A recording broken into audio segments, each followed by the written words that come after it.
다들 3월 필독서 고르셨나요? 안 고르셨죠? 네, 빨리 고르셔야 됩니다. 시간이 얼마 안 남았어요. 다음 주에요. 자, 혹시 사진 한번 보여주겠습니까? 예, 혹시 이 책 아시나요? 지리의 힘. 지리의 힘. 예. 이번에 제가 읽은 필독서는 아니고요. 제가 예전에 굉장히 흥미롭게 읽었던 책이었습니다. 저는 어렸을 때부터 이 세계의 역사와 지리에 관심이 많았어요. 그래서 맨날 그 Y 책 막 이런 거 맨날 보고 그랬었거든요. 그래서 제가 중학생 시절에는 잠깐이지만 역사 선생님을 꿈꾸기도 했었습니다. 고등학생 시절에는 이제 수능의 사탐 과목으로 한국 지리와 세계 지리를 선택하기도 했었어요. 이 책의 저자인 이 팀 마샬은 지리가 곧 힘이다라는 이 강력한 주장을 하나 펼칩니다. 지정학은 단순히 강, 바다, 산맥, 사막, 정글 같이 뭔가를 연결해주고 끊어주는 어떤 그런 자연적인 것들, 물리적인 것들뿐만 아니라 더 큰 개념을 갖고 있다라고 이야기를 해요. 기후, 인구 통계, 문화, 천연자원에 이르기까지 매우 방대한 개념이다라고 주장을 합니다. 이러한 요인들은 오늘날 우리가 뉴스를 통해서 접하게 되는 정치, 군사의 이 국제적인 현안을 이해하는 굉장히 중요한 열쇠가 되기도 해요. 또 그와 동시에 우리 인류가 어떻게 발전해 왔는지, 언어, 교역, 종교 등을 포괄하는 이 인류의 사회적 이 발전과 충돌을 해석하는 중요한 키가 되기도 합니다. 일례로 요 근래 수많은 이슈들이 들끓는 지역들이 있죠. 베네수엘라, 파나마, 그리고 이란, 그리고 그린란드. 사실 이것들이 다 각자 개별의 싸움을 하고 있는 것처럼 보이지만 이 거시적인 지정학적인 관점에서 바라보게 되면 미국과 중국의 패권 싸움으로 해석할 수 있습니다. 이와 같이 지정학은 우리에게 주는 어떤 그런 함의하는 의미가 크다라는 것입니다. 이 지정학적 요충지들은 예로부터 많은 충돌과 혼란들이 있었어요. 우리나라만 하더라도 이 대륙에서는 해양으로 가려고 했었고 해양에서는 대륙으로 가기 위한 이 교두부로서 이 한반도가 수많은 전쟁과 이 침략의 아픔을 경험했던 역사가 있습니다. 이 양방향에서 서로 힘겨루기만 해도 피곤한데 양방향이 아닌 360도 이 전 방향에서 이러한 정치, 외교, 군사, 경제적인 움직임들이 보인다면 우리의 인생이 얼마나 피곤할까요? 오늘 성경에 나오는 이스라엘이 바로 이러한 곳이었습니다. 이스라엘은 지정학적으로 매우 중요한 요충지였어요. 많은 갈등이 일어날 수 있는 곳이었습니다. 하지만 솔로몬은 이 이스라엘을 강대국들의 이 어떤 그런 각축장이 아닌 세계 무역의 허브로 탈바꿈시킵니다. 도대체 솔로몬은 어떻게 이와 같이 막대한 부를 이룰 수 있었을까요? 그리고 어떻게 고래 싸움에 새우등 터지는 이 변방의 작은 나라를 국제적으로 핫한 나라로 그 위상을 끌어올릴 수 있었을까요? 오늘 말씀을 보면서 함께 살펴보겠습니다. 사진 한번 보여주시겠습니까? 지도인데 이게 우리가 아는 그 지중해 바다가 있고 위로는 이제 유럽, 밑으로는 아프리카, 또 오른쪽으로는 이제 아시아가 있죠. 이 이스라엘은 이 아프리카, 아시아, 유럽 이 세 대륙이 만나는 교차점 바로 요곳에 있습니다. 그러다 보니까 남서쪽으로는 나일강 유역을 중심으로 한 이집트를 비롯한 아프리카 대륙, 동쪽으로는 메소포타미아 문명과 아라비아 반도, 북서쪽으로는 지중해를 중심으로 한 튀르키예와 그리스가 인접해 있었습니다. 바로 이러한 이스라엘의 지리적 위치는 이 거대한 문명권, 이집트와 메소포타미아 그리고 이 그리스 사이에 샌드위치처럼 이렇게 끼어 있는 양상이었어요. 이스라엘은 이집트와 메소포타미아 문명권의 이권 충돌로 인해 늘 위험에 처할 수 있는 상황이었으나 솔로몬 왕은 지혜로운 국정 운영과 국제 정치와 국정 운영을 통해서 이 이스라엘을 이러한 문명권들의 충돌 지점이 아닌 국제 무역의 중요한 전략지로 요충지로 발전시켰습니다. 솔로몬 왕은 강력한 국방력 그리고 정치 외교, 국제 무역을 통해 막대한 부를 축적했죠. 다음 이미지 한번 보여주시겠습니까? 이 지도로 보면 솔로몬은 이스라엘이라는 이 나라의 지리적 이점을 잘 활용했었어요. 남쪽에서 수입한 것은 북쪽으로, 북쪽에서 수입한 것은 남쪽으로, 동쪽의 것은 서쪽으로, 서쪽의 것은 동쪽으로 이렇게 서로 물건을 사고 대팔면서 막대한 차익을 남겼습니다. 이것이 얼마나 대담했냐면 솔로몬이 1년 동안 수입한 금이 1절 말씀을 보게 되면 666달란트라고 기록이 되어 있어요. 이게 자그마치 무려 20톤에 해당하는 금입니다. 우리나라 정부가 갖고 있는 금이 104톤밖에 안 된대요. 근데 솔로몬이 1년에 거둬들였던 돈이 20톤이나 된다라고 합니다. 그리고 금으로 만든 방패를 수백 개 만들고 코끼리 상하로 으리으리한 왕자도 만들고 원숭이랑 공작도 수입을 하죠. 그리고 최첨단 무기도 무역합니다. 요즘 전 세계에서 가장 핫한 우리나라 방산 무기가 K9, 그리고 뭐 KF-21 보라매, 그리고 천궁 투저. 이와 같은 당대 최첨단 무기가 바로 이 말과 전차였어요. 그림 한번 보여주시겠습니까? 바로 이런 거예요. 다들 보병이라서 이제 막 방패 하나 들고 칼 하나 들고 싸우고 있는데 이런 말을 끈 전차가 와서 화살을 쏜다? 이거 당해낼 재력이 없는 거죠. 당대 가장 최첨단 무기를 사와서 전쟁을 했습니다. 마치 오늘날의 탱크와 같은 존재인 거예요. 자, 이토록 막대한 솔로몬의 부를 오늘 본문 23절은 이렇게 정리합니다.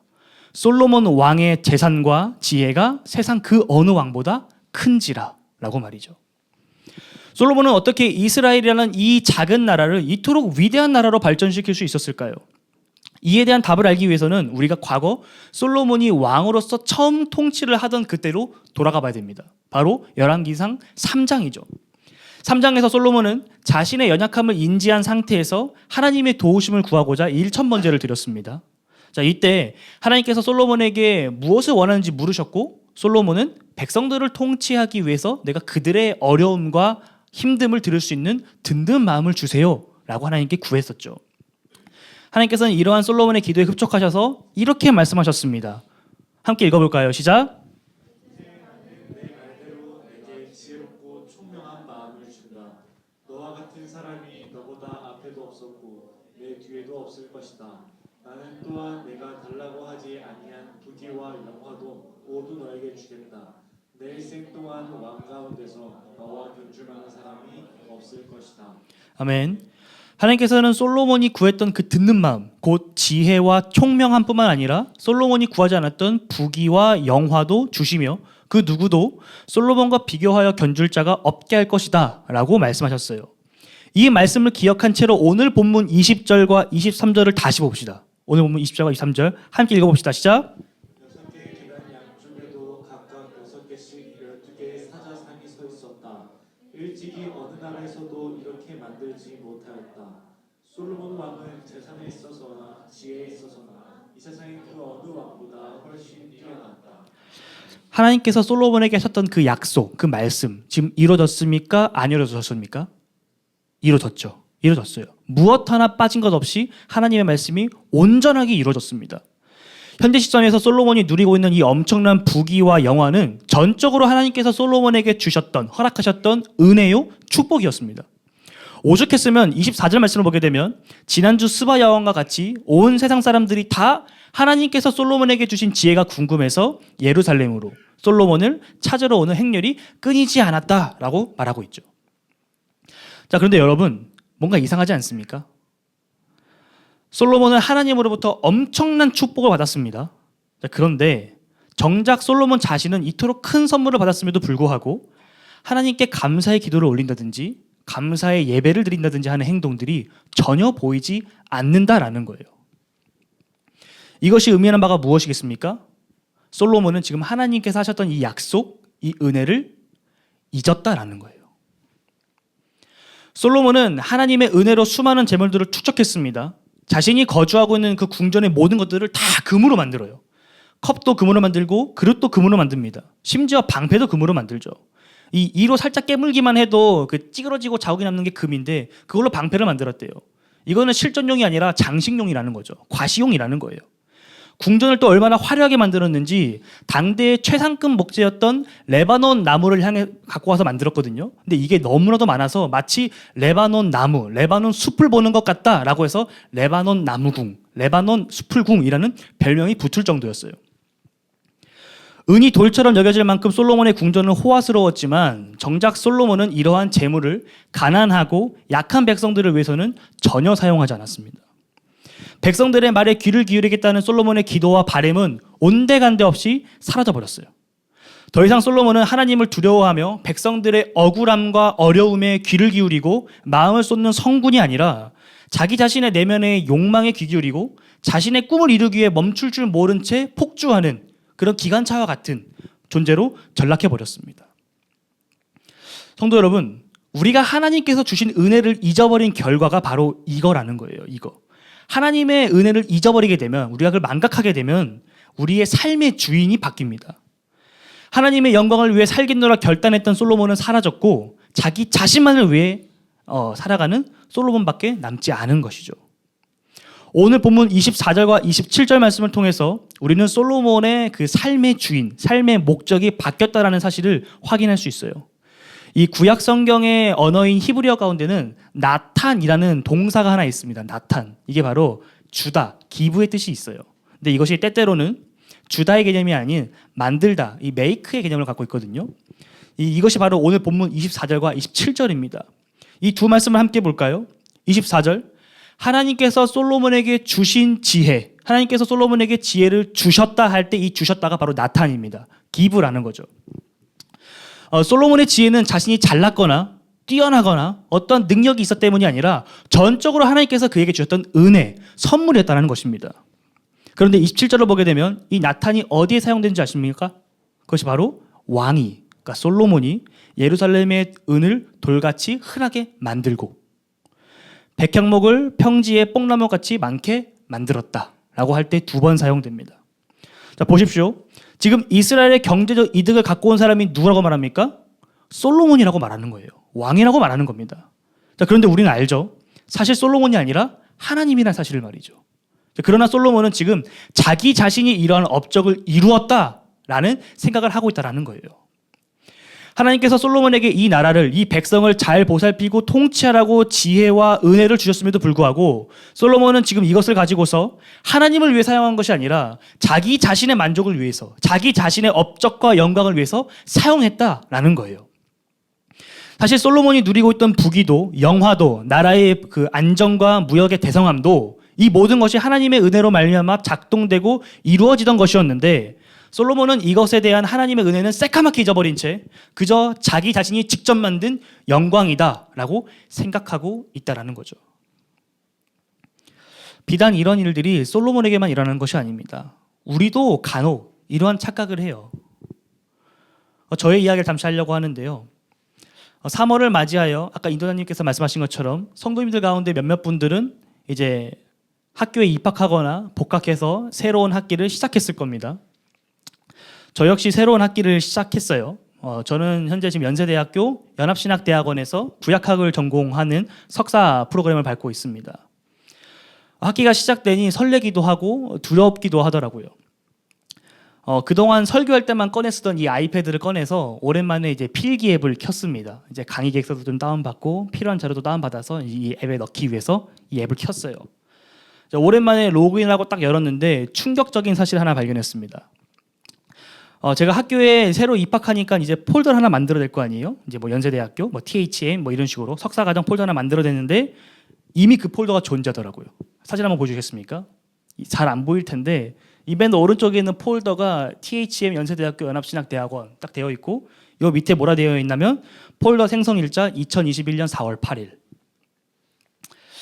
제가 대학교 학부생을 졸업하고 목회자가 되겠노라 성결대학교 목회학 석사과정에 입학한 첫 학기 4월에 제가 이 폴더를 만들었더라고요. 제가 이거를 보고 나서야 이제 어렴풋이 좀 기억이 났습니다. 그때의 일들이. 성결대학교, 제가 정말 사랑하는 학교입니다만 성서 과목을 공부하기에는 그리 썩 좋은 학교는 아닌 것 같습니다. 제가 대학원을 입학하고 나서 좀 현타가 왔어요.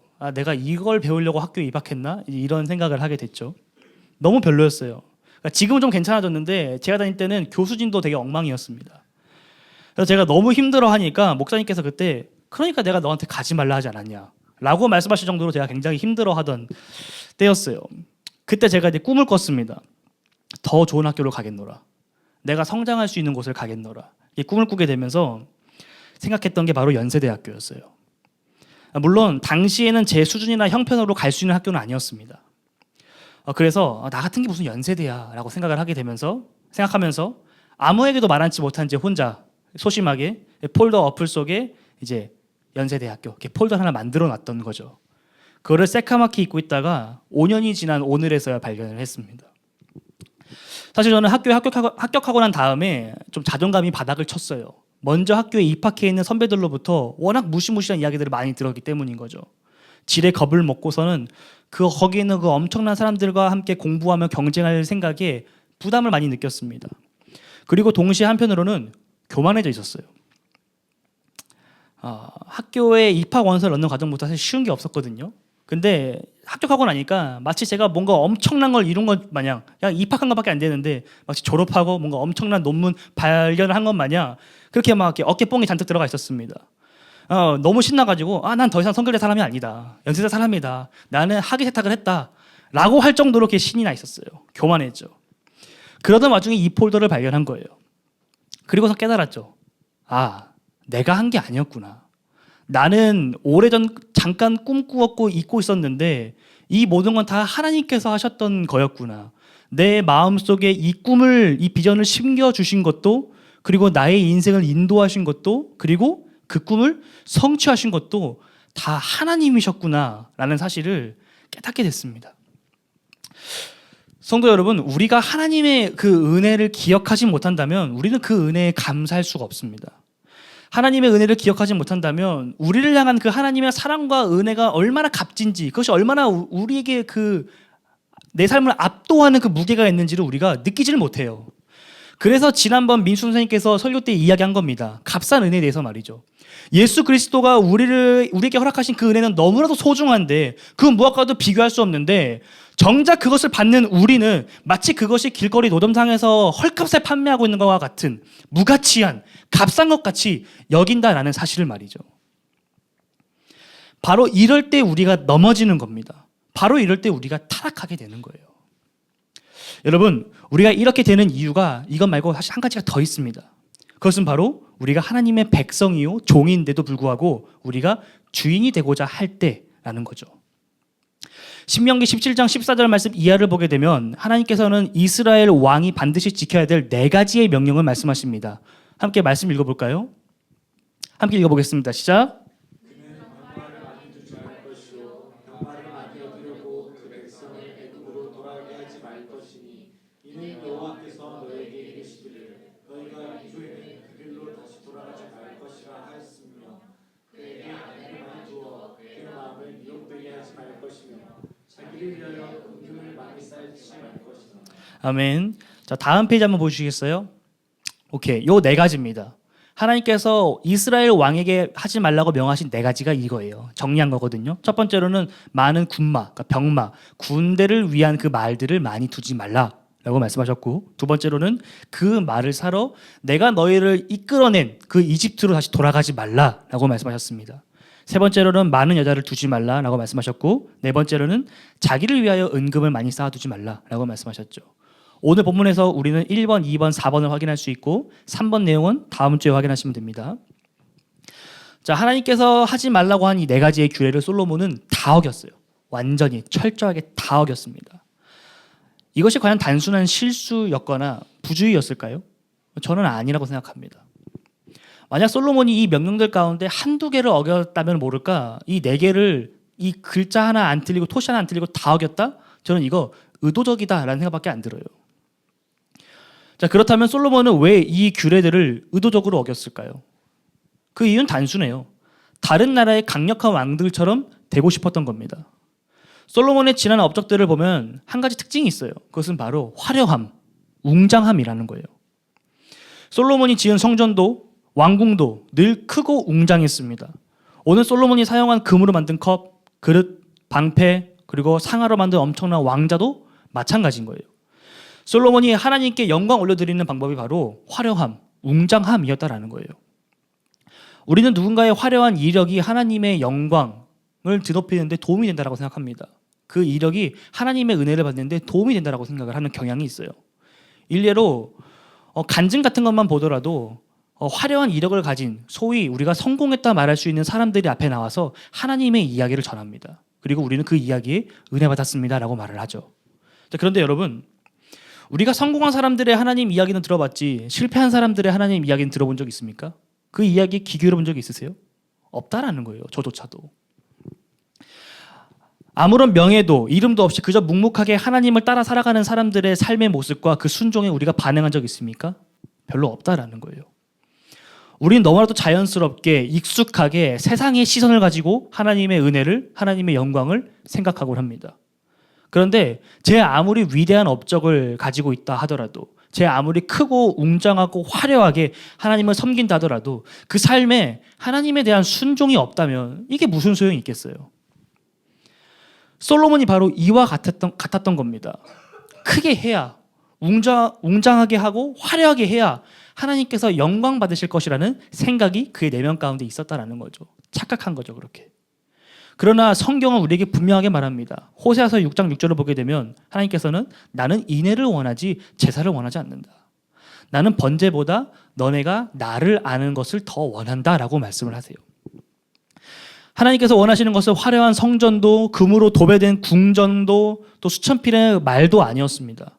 인애, 곧 하나님을 향한 신실한 사랑과 그 사랑에서 흘러나오는 이웃을 향한 따뜻한 마음이었던 거죠. 겉으로 보기에는 아무리 휘황찬란한 예배를 드리고 아무리 대단한 업적을 쌓아 올린다 할지라도 그 중심에 하나님을 향한 인애가 없다면, 하나님을 향한 겸손이 없다면, 하나님을 왕으로 인정하지 않는다면 그것을 하나님께서 기뻐 받으시지 않으신다라는 거예요. 솔로몬은 그 인애를 잃어버렸어요. 보여주기 위한 왕자, 과시하기 위한 금방패, 자신을 드러내기 위한 수많은 군사적인 것들. 하나님의 마음이 아닌 세상의 시선을 의식하기 시작한 순간 솔로몬의 예배도 통치도 삶도 속이 텅 빈 껍데기가 되어버린 거죠. 성도 여러분, 세상의 눈을 뺏기지 마십시오. 하나님께 우리의 시선을 고정합시다. 우리가 하나님을 진정으로 경배할 수 있는 방법은 호세아 선지자가 말한 것처럼 하나님이 어떤 분이신지를 알고 그분의 말씀대로 살아가는 삶인 거예요. 우리의 소소한 일상 가운데서 하나님과 그 관계를 맺는 것, 하나님과 동행하는 삶을 사는 것이 바로 우리가 하나님께 올려드릴 수 있는 최고의 경배라는 사실을 여러분들이 알길 바랍니다. 말씀의 결론을 맺겠습니다. 솔로몬이 지정학적 악조건 속에서 이 나라를 부강하게 성장시키고 운영할 수 있었던 것은 전적으로 하나님의 은혜였습니다. 당장의 이 내일의 일을 알 수 없는 우리가 지금 예배를 드릴 수 있는 것도 또 오늘을 살아갈 수 있는 것도 전적으로 하나님의 은혜인 줄 믿습니다. 오늘 우리는 솔로몬의 이야기를 통해 두 가지를 살펴봤어요. 하나님께서 주신 은혜를 잊어버렸을 때에 삶의 주인이 하나님이 아닌 나로 바뀐다라는 사실을 말이죠. 이 솔로몬의 몰락은 어느 날 갑자기 찾아온 것은 아니었습니다. 하나님의 은혜를 조금씩 잊어갔고 세상의 기준을 조금씩 받아들이면서 그렇게 천천히 조용히 아무도 모르게 진행된 거죠. 그러기에 더 무서운 것 같습니다. 우리도 내 자신이 모르는 사이에 그렇게 하나님으로부터 멀어질 수 있다는 거니까요. 솔로몬처럼. 자, 그렇다면 우리는 어떻게 해야 될까요? 우리는 어떻게 해야 솔로몬처럼 넘어지지 않을까요? 어떻게 해야 우리는 솔로몬을 반면교사 삼으면서 하나님만을 예배하며 하나님만을 경배하며 그분만을 내 삶의 주인으로 인정하며 살아갈 수 있을까요? 그 한 가지 실천적인 방법을 좀 제안하고 싶습니다. 그것은 바로 예배와 기도의 루틴을 회복하는 거예요. 우리 교회가 늘 강조하는 거죠. 거룩한 삶의 루틴을 만들어라. 솔로몬의 무너짐은 그의 삶에서 하나님을 향한 예배와 기도가 사라지면서부터 시작되었습니다. 서서히 말이죠. 하나님과의 관계가 멀어지니 자연스럽게 하나님의 은혜를, 그분의 말씀과 약속도 서서히 그의 마음과 머릿속에서 잊혀져 갔던 거죠.